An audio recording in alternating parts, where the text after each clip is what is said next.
kita kumpulkan dalam data yang lebih panjang, musiman, itu disebut dengan klimatologi. Hujan saat ini, misalnya hujan besok sore, itu parameter meteorologi. Masyarakat itu perannya kecil, tetapi korporasi sebetulnya yang memicu. ظهر الفساد في البر والبحر بما كسبت أيدي الناس ليذيقهم بعض الذي عملوا لعلهم يرجعون.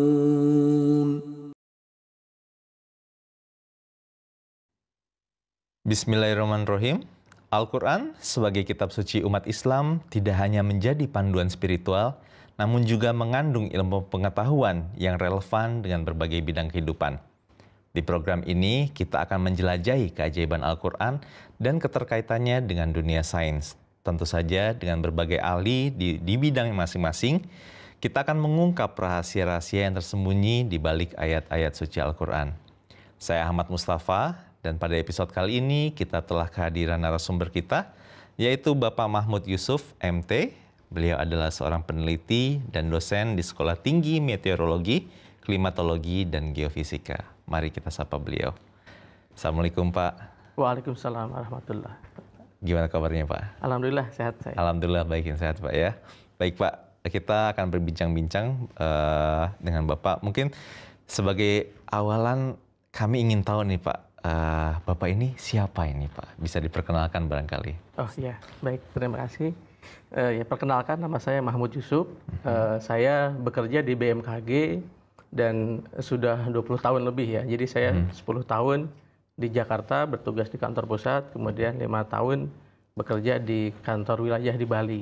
Dan saat ini saya sedang ikut program beasiswa di UI dan juga sekaligus sebagai pengajar di Sekolah Tinggi BMKG. Oke, baik. Jadi memang sudah berkecimpung di dunia BMKG udah cukup lama Pak ya, udah 2 dekade ya Pak ya. Jadi saya pengen tahu nih Pak, apa sih yang melatar belakangi Bapak tertarik dengan keilmuan ini gitu Pak? Apa yang membuat Bapak, wah meteorologi, klimatologi gitu, itu sesuatu yang menarik, apa yang bisa diceritakan nggak Pak? Kenapa tertarik dengan bidang ini Pak? Ya, sebetulnya dari pertama kita di SMA ya, karena saya jurusan fisika waktu itu, terus kemudian lebih cocoknya dengan fisika lagi gitu. Makanya salah satunya yang saya aplikasikan itu kayaknya ini di geofisika nih. Jadi fisika yang khusus mengamati kebumian, di geofisika itu saya rasa lebih cocok gitu, karena ini lebih aplikatif lah kamu saya, dan juga ternyata di Indonesia misalnya ada instansi yang mewadahi lah gitu, seperti kita yang bercita-cita ataupun yang ingin berkarir menggeluti tentang kebumian gitu, seperti itu kira-kira. Jadi emang dari SMA Pak ya, sukanya ya. Kalau suka fisikanya kenapa nih Pak? Saya pengen tahu nih di luar pertanyaan ya. Saya pengen tahu kenapa? Apa dari kecil gitu emang suka fisika atau gimana Pak? Ya, saya suka fisika sebetulnya karena dari sekolah waktu di SMA ya. Saya ngambil fisika dan ternyata fisika itu sangat asik gitu untuk dipelajari, dan juga kita bisa lebih mempelajari hal-hal yang nyata gitu. Fisika bisa kita amati, kita bisa hitung, dan itu paling menariknya di situ sebetulnya. Asiknya, menemukan keasikannya itu di situ Pak ya? Ya betul, dan kalau buat sekarang ternyata setelah diaplikasikan, ternyata ada seperti BMKG gitu ya, yang mengamati tentang fisikanya lebih kepada diaplikasikan kepada kebumianan, itu lebih menarik lagi kalau buat saya. Gitu. Oh gitu, baik. Lalu ada nggak sih Pak sosok yang menginspirasi Bapak untuk menggeluti bidang keilmuan ini Pak? Mungkin orang tua atau mungkin guru atau siapa Pak? Bisa diceritakan. Nah, kalau guru saya ada ya. Waktu di SMA itu ada seorang guru namanya Pak Muharam. Dia tuh sangat detail sekali kalau memberikan pelajaran tentang fisika itu, sampai kita bisa paham betul gitu. Dia asik gitu ngajarnya gitu. Jadi kita tidak merasa bahwa fisika itu pelajaran yang menyeramkan gitu, dan tentunya begitu sekarang sudah tahu gitu ya, ada ilmuwan di Islam gitu ya yang menerima hadiah Nobel seperti Profesor Abdul Salam. Wah, ternyata ini sangat lebih wah lagi gitu ternyata di dalam bidang fisika itu kira-kira gitu. Oh gitu. Jadi emang sosok guru dan juga tadi dengan sosok Profesor Abdul Salam Bapak jadi semakin terinspirasi untuk lagi, melakukan menggeluti bidang ini Pak ya. Nah, saya tahu kalau Bapak belajar itu di tadi sekarang kan di UI lagi di UI ya Pak ya. Tapi juga Bapak juga pernah nih belajar mungkin ke Austria, ke Jepang, Kanada, bahkan Pakistan nih untuk baik itu pelatihan atau untuk kunjungan-kunjungan kerja. Nah, ada nggak sih perbedaan di tiap-tiap negara ini terkait keilmuan meteorologi, klimatologi, dan geofisika? Karena kan mungkin di setiap kan di negara-negara atau di benua juga kan ada perbedaan iklimnya dan lain sebagainya. Betul. Itu mungkin bisa diceritakan nggak Pak? Gitu Pak. Ya, kita tentunya belajar ke negara-negara yang sudah maju ya di dalam hal teknologi. Nah, mereka itu sudah mengembangkan peralatan khususnya. Jadi saya yang datang ke berbagai negara itu difasilitasi oleh negara ya untuk bisa belajar gitu bagaimana sebetulnya alat-alat pendeteksi gitu. Nah, ini ternyata mereka sudah jauh lebih berkembang gitu, lebih maju lagi dan kita bisa mampu untuk beli mungkin nanti mengembangkan peralatan tersebut gitu ya. Nah, ini yang sebetulnya yang harus digali terus gitu supaya ya Indonesia tidak hanya menjadi negara yang berkembang saja ya, tapi mudah-mudahan di dalam informasi terkait dengan geofisika gitu ya, gempa bumi dan lain-lain itu juga bisa sejajar dengan negara-negara maju tersebut gitu. Ada satu hal sebetulnya menarik ya, waktu saya ikut seminar di Colorado waktu itu hanya dikasih fasilitas dari kantor ala kadarnya ya, tapi begitu melihat di sana mereka seminar dan juga pameran gitu ya, produk-produk informasinya, terus kemudian juga peralatannya gitu. Nah, di situ kita belajar ternyata alat untuk mendeteksi sampai detail gitu ya interior bumi gitu, bagaimana dimodelkan gitu dengan sangat detail dan juga ternyata setelah divalidasi lagi lah gitu ya, ternyata emang cocok gitu model yang diterapkan di luar negeri sana itu. Nah, jadi dari mulai pemodelan kemudian peralatannya, ini kita bisa adaptasi gitu di Indonesia. Nah, itu sebetulnya kenapa ya di kantor saya ya pemimpin pejabat-pejabat itu memberikan fasilitas kepada anak buahnya lah, coba kamu belajar ke sana gitu. Kira-kira seperti itu. Ada lagi nggak Pak misalnya hal-hal menarik dari yang Bapak pelajari, baik itu terkait dari teknologi yang kita dapat dari negara lain atau memang mungkin hal-hal kayak keilmuan baru yang selama ini Bapak pelajari tapi kemudian setelah ke luar negeri atau belajar ke negara lain ada sesuatu hal yang baru yang Bapak dapatkan dan itu membuat Bapak kayak luar biasa juga nih gitu. Ada nggak Pak yang kayak gitu Pak? Ya, khususnya karena awalnya kan sebetulnya perkembangan BMKG ya sebagai instansi pemerintah yang diamanatkan gitu untuk memberikan informasi terkait kebencanaan itu kan awalnya tahun 2004 ya ketika tsunami Aceh itu. Nah, dari situlah sebetulnya perhatian pemerintah terhadap kebencanaan itu sudah mulai gitu dan banyak sekali itu hibah-hibah peralatan, teknologi, transport teknologi yang diberikan oleh negara-negara maju itu kepada Indonesia. Nah, timbal baliknya sebetulnya saat itu pemerintah kita juga ngasih fasilitas nih supaya ada transfer knowledge-nya. Jadi beberapa orang teknisi atau mungkin peneliti itu belajar gitu di sana. Dan itu sebetulnya yang bisa kita adopsi ya untuk diterapkan di Indonesia.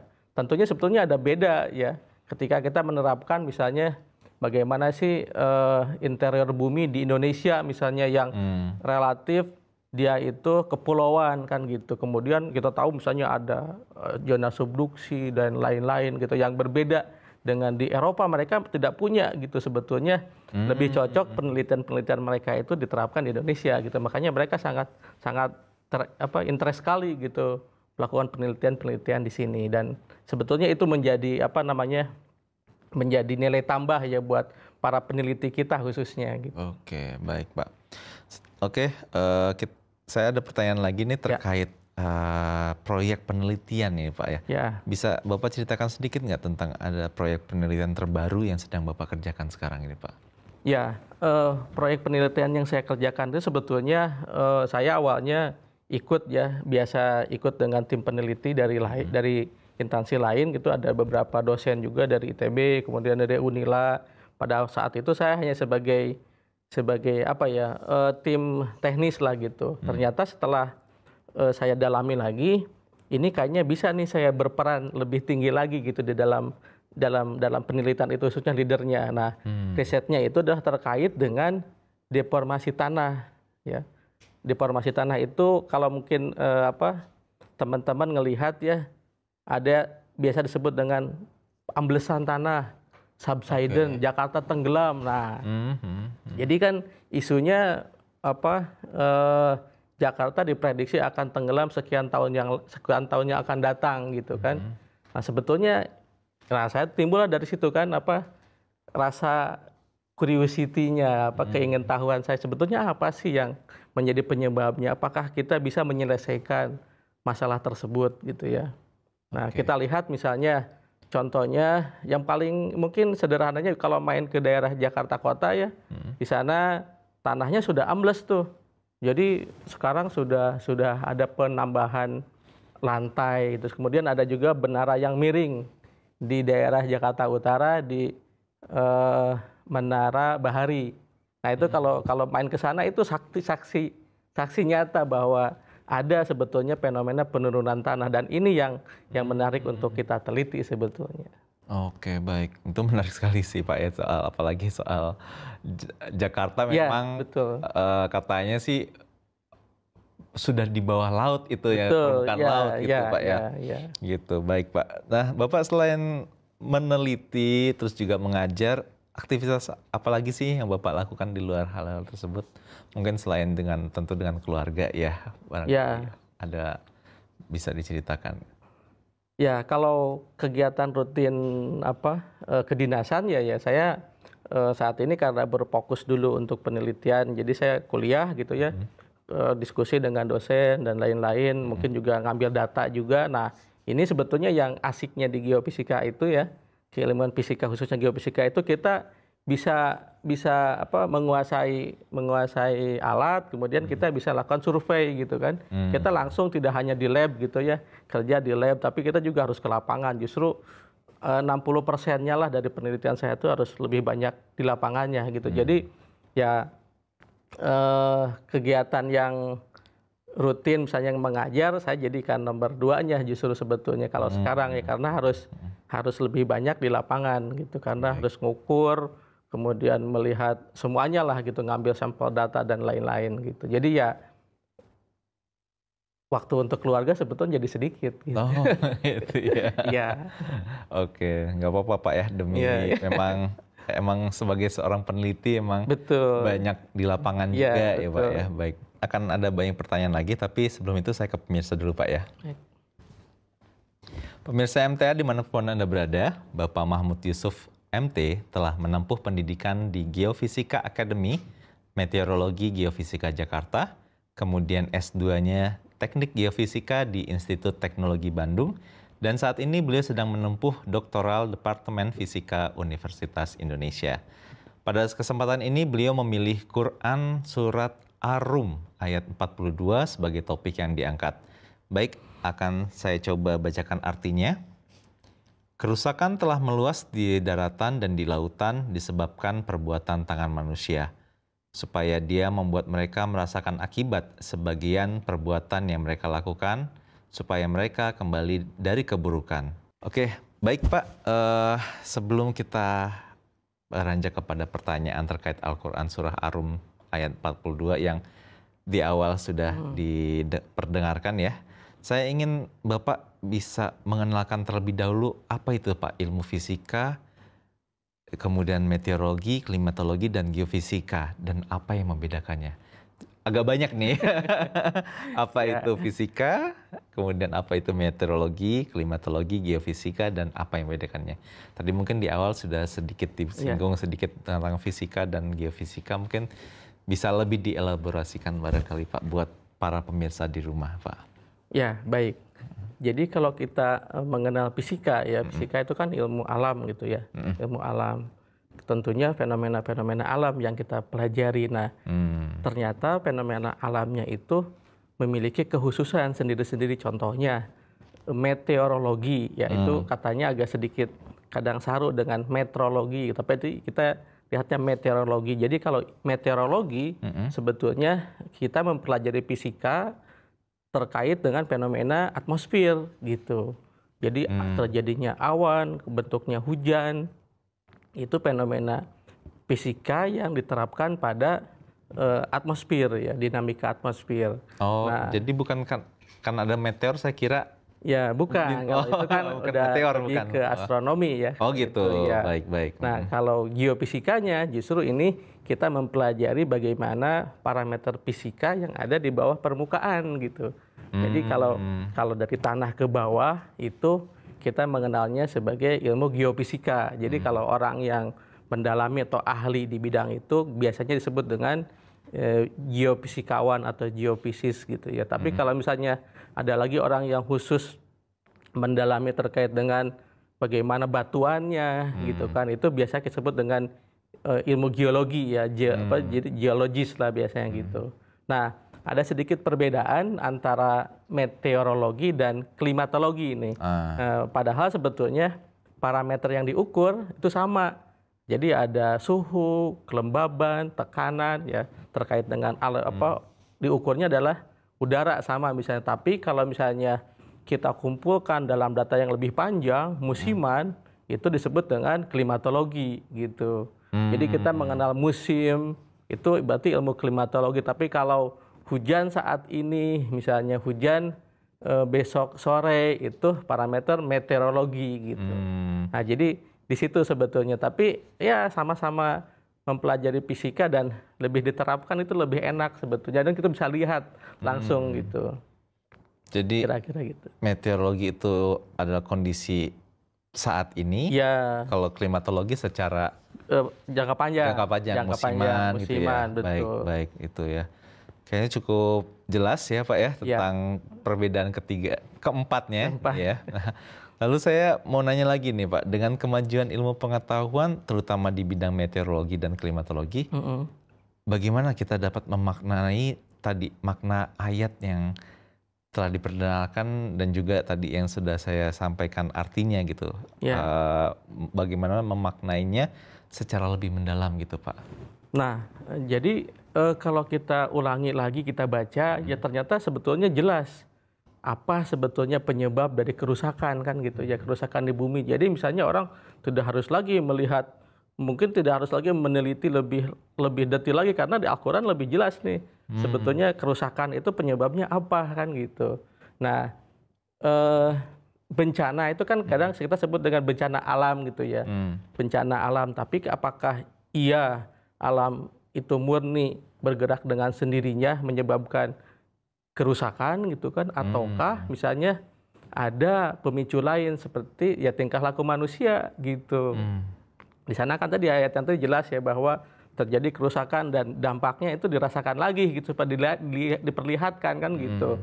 Nah, contohnya misalnya hujan 100 mili lah katakannya, hujan curahan hujan 100 mili per hari misalnya kan, saat ini dengan tahun 2007 yang waktu itu banjir besar di Jakarta gitu kan, kan ukurannya sama, tetapi ternyata kenapa dampaknya berbeda gitu. Oke. Gitu ya. Jadi misalnya kenapa alam yang ngasih curahannya sama ternyata dampaknya berbeda gitu, karena ya bisa jadi karena misalnya tutupan lahan gitu kan, semen di mana-mana, cor-coran tanah, jalan gitu kan. Saat ini saja yang tercatat dari data statistik ya, Jakarta itu hanya tersisa 5% daerah terbuka hijaunya. dibandingkan dengan beberapa tahun yang lalu. Artinya kalau hujan yang sama itu saat ini atau mungkin 2 tahun lagi kalau misalnya tutupan lahan ini makin luas gitu ya, kan terjadi banjir dan genangan di mana-mana gitu. Betul. Jadi tidak murni sebetulnya bencana alam, tapi ulah manusia inilah sebetulnya yang memicu terjadinya bencana gitu. Di gempa buminya contohnya, bukan gempanya yang membuat orang bisa meninggal, tapi kan karena runtuhnya kan gitu. Berarti kita dong yang harus betul membuat spesifikasi bangunan dan lain-lain gitu. Jadi memang manusia juga bermain atau menjadi salah satu faktor ya menyebabkan. Betul. Sebenarnya menyebabkan bencana alam itu jadi semakin fatal buat kita sendiri gitu Pak ya. Karena ulah kita sendiri, walaupun ada bencana alam kayak tadi hujannya sama, tapi karena dampaknya bisa berbeda karena ada faktor manusianya juga di situ Pak ya. Lalu Pak, apakah ada temuan-temuan ilmiah yang juga yang mendukung pesan yang terkandung di ayat ini Pak gitu? Ya, khususnya yang saya teliti saat ini ya, terkait dengan fenomena terjadinya deformasi atau amblesan itu ya. Sebetulnya kan Tuhan itu, Allah itu kan menciptakan bumi itu dalam keadaan setimbang kan gitu. Nah, ketika salah satu komponen di alam ini tidak seimbang, tentunya akan alam itu akan merespon ya dengan negatif misalnya. Jadi misalnya ketika misalnya air terus dieksploitasi, dipompa terus kan oleh industri, oleh hotel-hotel, mungkin karena rumah-rumah apartemennya semakin banyak sekarang kan gitu. Dampaknya apa? Pori-pori di dalam tanah yang asalnya diisi air kan jadi kosong gitu. Yang harusnya tanah itu ditopang oleh air dan juga pori-pori itu, ketika airnya tidak ada, maka dia akan turun kan gitu. Ambles ya. Maka amblesan yang terjadi saat ini itu sebetulnya pemicunya adalah karena ulah manusia gitu. Dan itu yang sebetulnya oke, kalau misalnya itu menjadi penyebabnya, kira-kira treatmentnya apa gitu, solusinya yang bisa diberikan oleh peneliti itu apa gitu. Nah itu sebetulnya. Baik. Ya. Terus masih lagi bicara tentang Al-Quran gitu Pak. Ya. Seberapa penting sih ayat Al-Quran itu dalam keilmuan Bapak gitu? Ya, kita mengenal ya Profesor Abdus Salam, beliau pun menemukan berbagai teori fisika itu ternyata juga digali dari Al-Quran gitu ya. Jadi ketika misalnya kita memahami Al-Quran, bahwa misalnya dijelaskanlah sebetulnya bagaimana siklus air gitu ya, dari mulai terjadinya hujan, kemudian air meresap, itu ada semuanya ya di dalam Al-Quran. Dan itu ya textbook saat ini sebetulnya hanya melihat mencontek saja, yang merefer ke situ sebetulnya kan gitu. Jadi penting sebetulnya kalau buat yang haus akan ilmu gitu ya, tidak hanya dari textbook yang ada saja, tapi kita juga coba melihat Al-Quran sebetulnya yang notabene dia adalah Alkitab atau kitab suci yang isinya berlimpah ruah gitu, hasanah ilmunya gitu kira-kira. Jadi memang wisdom dari Al-Quran ini juga bisa didapat gitu Pak ya. Iya, dan ilmunya juga ada gitu. Juga gitu ya. Baik. Ya. Mungkin dari situ bisa menjadi inspirasi bagi peneliti mungkin di masa depan gitu ya. Betul. Kayak memang tadi seperti karena masih relevan gitu. Betul. Meskipun Al-Quran itu 1400 tahun yang lalu kan, sampai saat ini mungkin sampai kiamat pun itu masih relevan keilmuannya gitu. Menjadikan bukti lagi bahwa Al-Quran itu emang kitab yang sempurna yang akan sampai akhir zaman juga masih sangat relevan. Baik Pak. Secara rohani kan kita memahami ya bahwa ketika kezaliman itu sudah terjadi di mana-mana, maka Allah Ta'ala mengutus Rasulnya gitu untuk memperbaiki gitu ya. Namun kita lihat lagi, sebetulnya ketika kezaliman itu merajalela, tentunya sikap perorangan atau secara komunitas itu dalam hal merusak alamnya juga kan ikut gitu ya. Contohnya misalnya kenapa sekarang terjadi banjir bandang. Saya lihat dulu dari situnya ya, dari dampaknya. Oh tentunya itu karena ada sebagian orang yang tamak gitu kan, yang serakah, semuanya dieksploitasi, hutannya, semuanya kan gitu. Terus kemudian karena mereka tidak berakhlak kan gitu, tidak punya tuntunan tuh, ya kan, sehingga mereka semena-mena. Jadi akhirnya sikap tamak, ketidakadilan kan gitu, itu akan tercermin di dalam hal mereka berperilaku. Bukan hanya terhadap orang kan, tetapi terhadap alam juga gitu. Bagaimana misalnya tadi ya misalnya hutan dibabat gitu, kemudian karena kan dia ingin meraup kekayaannya sendiri kan gitu, dan itu sebetulnya perilaku yang sudah sangat biadab lah sebetulnya, karena dampaknya juga kalau sudah bencana karena banjir bandang itu kan tidak cuma 1-2 orang kan gitu. Betul. Nah disitulah sebetulnya Allah Ta'ala ya mengirim utusannya gitu. Zaman dulu nabi-nabi, kemudian sekarang diteruskan dengan para mujadid tadi itu kan, untuk senantiasa memperbaiki kan gitu. Untuk biasa senantiasa memperbaiki, dan ya kita sebagai ulama gitu ya, yang bukan hanya memahami ilmu agama tentunya, tapi ilmu-ilmu yang lain juga berperan gitu, ikut membantu para mujadid tersebut. Ini loh sebetulnya kerusakan yang kalian lakukan gitu. Ini harus diketahui oleh semua orang gitu. Dan salah satu yang dapat diperbaikinya ya dengan sedikit memperbaiki akhlaknya dulu, kemudian juga memperbaiki akibatnya. Baik, memang selalu ada sebab akibat ya Pak ya. Betul, ya. Walaupun kadang ada aja istilahnya orang itu yang menggampangkan istilahnya. Ya. Ada sesuatu bencana kemudian ini gara-gara kenapa gitu. Padahal sebenarnya juga harus ada akibat yang sebab akibat yang logis ya Pak ya. Betul. Dari tadi misalnya karena ketamakan manusia, kemudian akhirnya merusak lingkungan, akhirnya terjadi bencana gitu Pak. Beberapa tahun yang lalu kan kita pernah ngelihat di Indonesia ya, di Surabaya misalnya, apa tuh kejadian yang dulu pernah terkenal kan?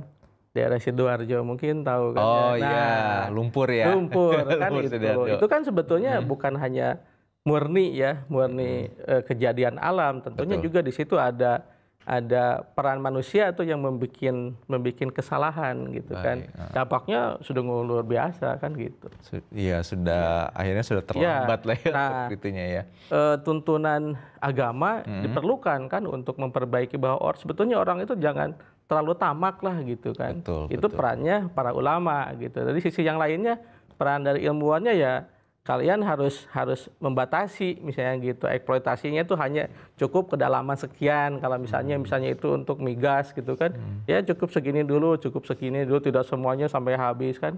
Akibatnya fatal kan gitu. Iya. Satu kata tadi cukup ya Pak ya. Jangan terlalu berlebihan memang ya. Apapun yang berlebihan itu memang sebenarnya tidak baik ya Pak ya. Baik Pak, di tengah-tengah perkembangan zaman ini, adakah tantangan terbesar yang dihadapi oleh BMKG ini dalam menghadapi perubahan iklim dan bencana alam yang semakin sering terjadi? Ya kita lihatlah sekarang ya memang isu climate change itu ya, ini sangat, atau kerusakan lingkungan akibat perubahan cuaca dan lain sebagainya, ini sangat-sangat memang lagi banyak digaungkan gitu. Tapi mungkin juga jadi salah satu tantangannya barangkali juga Pak? Apakah masyarakat ini nggak peduli atau memang ada faktor lainnya juga nih Pak terhadap ini Pak? Ya, sebetulnya pertama tantangan khususnya di instansi BMKG sendiri ya, yang diamanatkan oleh undang-undang itu di Indonesia untuk memberikan informasi gitu kepada masyarakat. Nah ini tantangannya adalah bagaimana sebetulnya dari hari ke hari seluruh jajaran di BMKG itu ingin memperbaiki gitu ya dari sisi pelayanan informasi, cepat, tepat, akurat gitu. Itu jargon kita, cepat. Ya saat ini misalnya gempa langsung 5 menit langsung keluar informasinya, itu kan sangat cepat gitu kan. Kemudian tepat kan gitu. Kemudian lagi akurat. Betul kejadiannya di sana. Ini tantangan yang sangat tidak mudah sebetulnya, karena kita tahu Indonesia kan luas gitu ya. Jadi memanjang gitu, kemudian negara kepulauan ada di sana sini dan kompleks juga dari sisi tantangan kebencanaannya gitu. Ada gunung berapi, ada gempa bumi, kemudian juga ada kadang misalnya yang kecil skopnya puting beliung, tanah longsor, lain-lain banyak kan gitu. Itu kan sebetulnya membutuhkan bukan hanya peran serta BMKG sebetulnya ya, tetapi juga masyarakat gitu. Nah, khususnya masyarakat akademisi gitu kan, kita membuat sudah dulu sebetulnya saya salah satu alumninya BMKG membuat sekolah ya, sekolah meteorologi, klimatologi, geofisika gitu supaya masyarakat bisa ikut. Sebetulnya kan gitu ya, mempelajari, kemudian mungkin jadi ahlinya juga gitu, nanti bisa berperan langsung gitu. Nah, ini kita butuh sebetulnya ya, jadi karena harus mengcover kan seluruh Indonesia itu kan sangat luas gitu. Padahal saat ini sumber daya di BMKG itu juga masih terbatas gitu ya. Kita harus dari Sabang sampai Merauke, dari Pulau Rote sampai ke mana di utara gitu ya. Saya udah pernah ke Rote itu, kecil sekali pulaunya di selatan gitu ya. Orang BMKG-nya sangat sedikit gitu. Padahal kan kita masih butuh nih peran serta masyarakat. Dan di sisi lainnya sebetulnya kita harus juga berperan di dalam ya paling tidak mengurangi hal-hal yang bisa menyebabkan bencana kan gitu ya. Perilaku yang tadi misalnya ya tidak berlebihan, kemudian bisa juga melakukan pemeliharaan ya, contohnya kecil misalnya kayak buang sampah lah gitu kan ya. Betul. Sampah begitu sudah banyak masuk ke selokan banjir kan gitu. Nah, sudah sangat bagus tuh apa yang biasa kita lakukan di awal tahun ya, Clean the City. Clean the City. Ya, Nah, itu salah satunya itu sebetulnya peran aktif, peran yang sangat memberikan kontribusi sebetulnya, apalagi kalau bisa ditiru orang-orang lain kan gitu. Baik. Berarti memang harus ada edukasi juga ke masyarakat. Betul. Lebih umum ya terkait emang menjaga lingkungan itu ya tanggung jawab bersama lah Pak. Betul. Ya. Karena ya kita tinggal di bumi bersama-sama. Kalau buminya rusak ya rugi kita sendiri Pak ya. Gitu Pak. Baik, mungkin pertanyaan terakhir nih Pak. Ada nggak sih Pak pesan Bapak untuk generasi muda nih, khususnya mungkin adik-adik mahasiswa yang ingin berkarir di bidang yang sama ini? Oh iya. Nah, ada satu lagi sebetulnya yang ingin saya sampaikan. Baik, ya. Silakan. Jadi waktu pas saya di Bali 5 tahun kemarin itu, saya melihat ada satu visi dari pemerintahan Bali itu. Notabene kan Bali adalah penganut Hindu terbesar ya di Indonesia gitu. Nah, mereka menerapkan bagaimana sebetulnya pembangunan yang dilakukan di Pulau Bali ini agar selaras gitu dengan alam. Nah, ini sebetulnya yang sangat perlu dicontoh sebetulnya oleh pemerintah daerah yang lain ya. Mereka sebutnya dengan Mangun Sakti Loka Bali. Nah, itu artinya pembangunan Bali semesta dengan keselarasan alam lah intinya gitu. Jadi mereka bagaimana caranya memperindah, membangun tapi tidak merusak gitu, tidak merusak. Nah, ini sebetulnya yang perlu dicontoh gitu oleh daerah-daerah lain ya. Misalnya Jakarta, Jawa Barat, lain-lain gitu. Jadi perlulah kita misalnya saat membangun ini kira-kira bagaimana supaya tidak rusak kan gitu. Pada kenyataannya kan kita pasti mengorbankan kan gitu. Jalan tol misalnya dibangun berarti harus ada yang dikorbankan kan gitu. Sawahnya atau misalnya hutannya akhirnya bisa kekurangan. Nah, terkait dengan pertanyaan terakhirnya untuk anak muda tadi ya. Iya, untuk adik-adik mahasiswa khususnya yang ingin berkarir di bidang yang sama ini Pak. Ya, sebetulnya menyukai pelajaran fisika tadi ya, yang ada kaitannya dengan perhitungan yang sangat jelimet misalnya gitu, sebetulnya asik lah gitu ya. Apalagi sekarang sudah berkembang teknologi seperti AI gitu kan. Nah, kita harus lebih maju sebetulnya daripada AI-nya itu sendiri kan gitu, karena bagaimanapun untuk mengejar tadi informasi yang cepat, tepat, akurat itu butuh nih keilmuan yang baru gitu. Khususnya kita menggunakan aplikasi artificial intelligence gitu ya, misalnya ada machine learning dan lain-lain kan, itu butuh anak-anak muda tuh untuk mempelajarinya gitu. Kalau yang sudah tua mungkin wah agak susah lah gitu mempelajarinya. Itu sebetulnya kita bisa meng-hire mungkin ya anak-anak muda bisa mempelajari teknologi, informasi dan juga di apa namanya disandingkan dengan fisikanya tadi yang asalnya sulit gitu untuk dipelajari. Nah, jadi itulah sebetulnya tantangannya dan lebih asik sebetulnya. Gitu. Baik. Masih ngomongin soal tantangan perubahan iklim gini, tentang climate change gini. Tadi memang sudah sedikit dibahas, tapi saya pengen Bapak sebagai seorang peneliti, seorang akademis ini,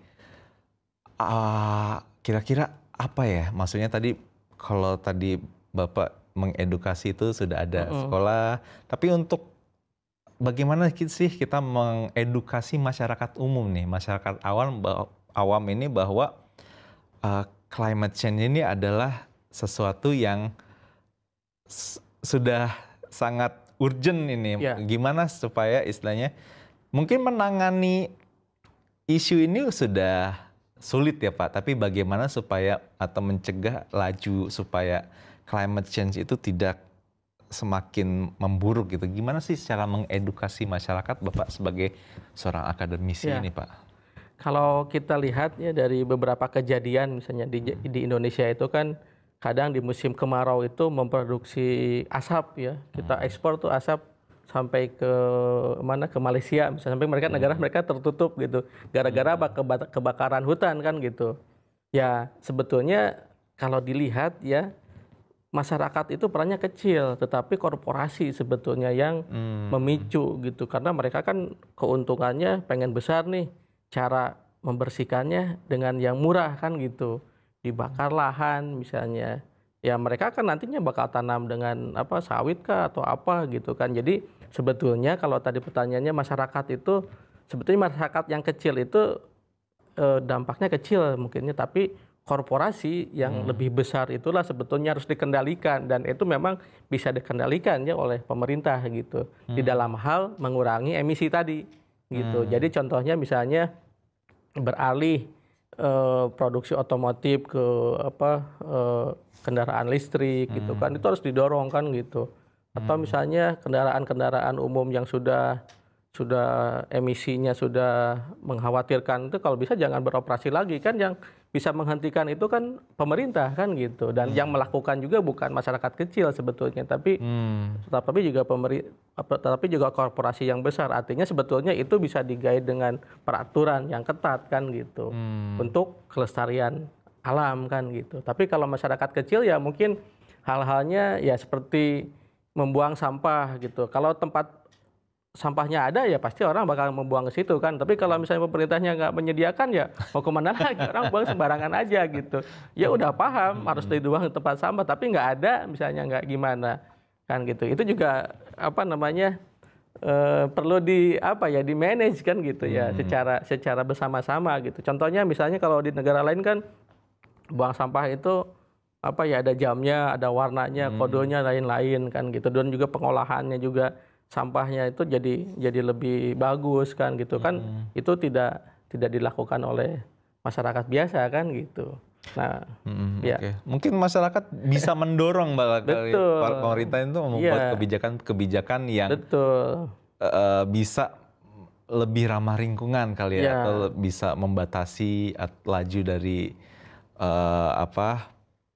emisi tadi hingga menyebabkan perubahan iklim dan bencana alam gitu Pak ya.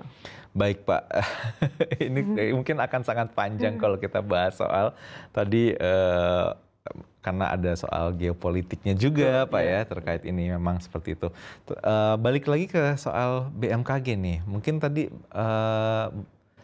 saya sendiri mungkin sebagai masyarakat umum itu mengetahui BMKG itu sebagai badan yang kalau ada bencana kemudian melaporkan, menginfokan. Tadi juga Bapak sudah cerita kalau ada gempa, kemudian secara cepat, tepat, dan akurat itu melaporkan tentang gempa tersebut. Jadi sebagai masyarakat umum mungkin mengetahui BMKG itu sebagai itu aja Pak. Kira-kira tapi ada nggak sih istilahnya kontribusi yang lebih gitu dari BMKG yang mungkin masyarakat sendiri nggak tahu gitu. Ya. Nah, jadi untuk menjembatani gap tadi ya antara bagaimana sih masyarakat memahami lebih jauh gitu tentang produk-produk BMKG. Sebetulnya BMKG sudah lama ya launching namanya Info BMKG. Terus juga berbagai platform sebetulnya untuk diseminasi informasi itu sudah banyak dibuat. Websitenya kah, kemudian di Twitter, Instagram dan lain-lain, dan aplikasinya yang disebut dengan Info BMKG itu sekarang sudah lebih update gitu. Jadi kita bisa lihat info cuaca misalnya untuk 3 hari ke depan gitu. Waktu saya di Bali itu teman-teman pernah, Pak saya mau ada hajatan katanya, kira-kira hujan nggak ya? Oh iya, nah itu kan sebetulnya murah ya gitu kan. Tetapi dampaknya ketika misalnya mereka mau eventnya di outdoor gitu kan bisa bubar kan gitu. Betul. Itu kan hal sepele aja misalnya. Tapi kan mereka di sana banyak gitu kan kegiatannya segala macam, karena mereka daerah pariwisata lah yang notabene kan outdoor semua. Jadi informasi BMKG itu selain kita sajikan di aplikasi tadi ya, kemudian juga kita kerjasama dengan hotel-hotel gitu. Jadi ada informasi wisata gitu, kemudian juga apalagi kalau pas saat hari-hari besar gitu ya, Nataru, Lebaran gitu kan, itu informasi kita lebih masif lagi itu. Penerbangan gimana di transportasi udara seperti apa gitu. Jadi itu dipakai semuanya gitu. Jadi bukan hanya pas saat kebencanaan saja gitu kan. Bahkan misalnya seperti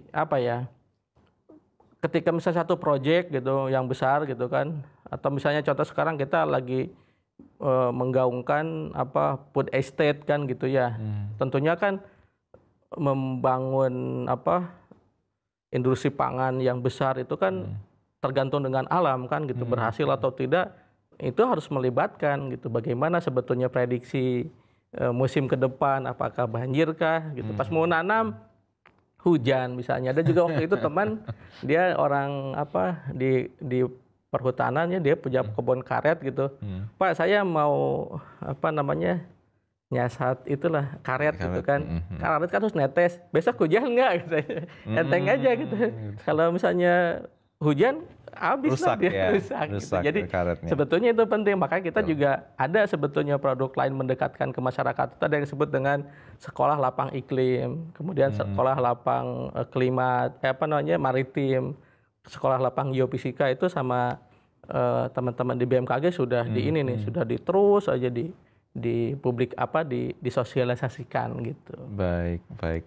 Wah Pak, sebenarnya perbincangan kita masih seru dan sebenarnya saya juga masih banyak yang ingin saya tanyakan, tapi karena kita dibatasi durasi ya Pak, jadi sampai di sini dulu pertemuan kita. Jazakumullah Pak atas bincang-bincang kita, dan semoga ini bisa menginspirasi kita semua Pak ya. Sekali lagi saya aturkan jazakumullah khairal jaza. Pemirsa MTA, Kitab Suci Al-Quran tidak hanya menjadi pedoman spiritual, tapi juga menyingkap rahasia alam semesta yang begitu menakjubkan. Pembahasan kita pada episode kali ini hanyalah sebagian kecil dari yang terkandung di dalamnya. Saya Ahmad Mustafa selaku host, mohon pamit undur diri. Sampai jumpa di Quran and Science episode berikutnya. Assalamualaikum warahmatullahi wabarakatuh. Waalaikumsalam.